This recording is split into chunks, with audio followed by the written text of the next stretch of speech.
So that's something we're going to have to watch. Irma is next. Submerged in the floodwater. They're tied up, trying to swim for their lives. As you see that horse struggling to stay above the water. Very sad scene out here, heartbreaking scene.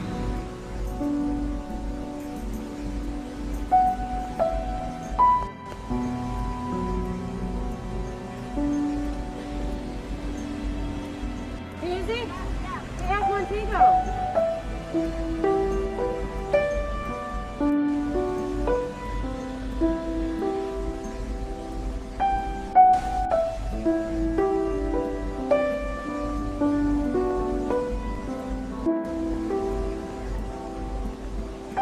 These aren't just horses. I mean, they're part of the family. So I'm out here like I do for anyone part of my family.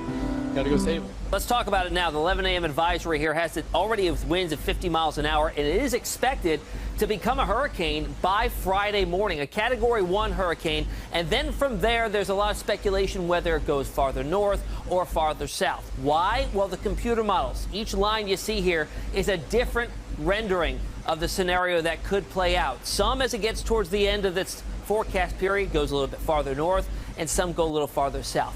This time of the year, it's almost just as important to see the strength and the positioning of something called a Bermuda high that sits over the middle parts of the Atlantic.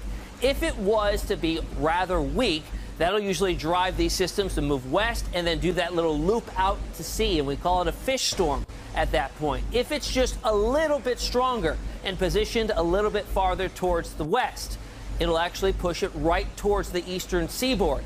If it's really, really strong, then it'll push it even farther to the west and way south of our region and into the Gulf of Mexico.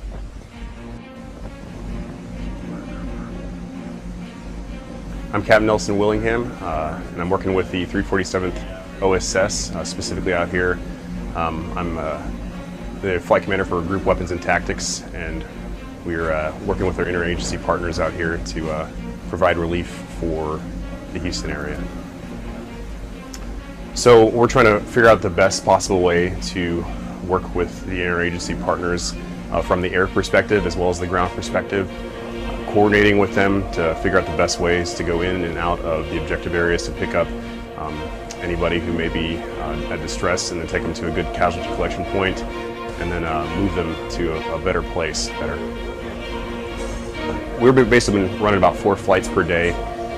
HC-130 wise, and then our HH-60s have been running up to two sets of flights a day, either 2-ship or 3-ship, and so they'll go out to the Houston area and find people and bring them to safer places. The HC-130s are working overhead, trying to coordinate all the different helicopter assets onto good areas to pick up personnel.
from the 48th Rescue Squadron at Davis-Monthan Air Force Base responded to recovery operations for Hurricane Harvey on Tuesday, August 29th.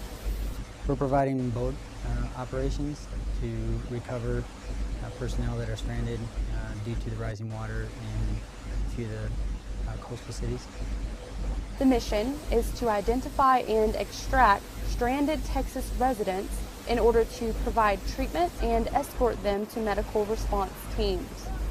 With our expertise and the number of men that we have and women ready to respond, we're always going to be at the forefront. So when this opportunity comes, we're going to jump at the bit and put ourselves in.